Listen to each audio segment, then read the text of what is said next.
That's a great segue into talking about villains. We've already talked about the heroes and the small band of believers. That is the core group in all the Rebecca novels. But you have a really interesting way of portraying evil in the villains in your stories. Can you talk about that? There are some minor villains who are just plain bad people, and in some cases they've just been seduced into being bad, and they don't present as evil at all. They are in one way or another dupes who just never had the courage to break away from the influence of somebody. But in the first 3 books in particular, there are 3 people who are quasi-supernaturally evil. In the first book, his name is Meredith Lancaster.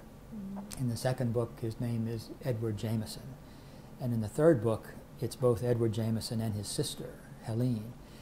These people are so quasi-supernaturally evil that they can incapacitate by proximity.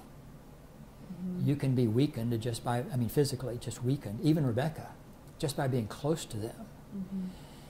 And this again is left over from the C.S. Lewis, That Hideous Strength, the prototype. Some of those people are so evil that they influence you and affect you without necessarily touching you.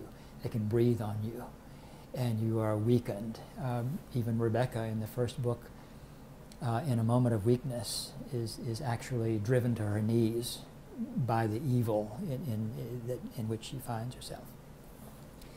When C.S. Lewis was being asked about the bad characters in his book, the evil characters in his book, he said that in his view, and apparently in the view of some of the reviewers, the evil characters were better drawn than the good characters. In other words, just from a character development standpoint, they were better characters. And that doesn't seem true to me of the Rebecca series. I don't think that I think the core group of good people, the protagonists, I think they are presented more as whole people with a variety of interests than the quasi-supernaturally evil people are. I think they tend to be one-dimensional.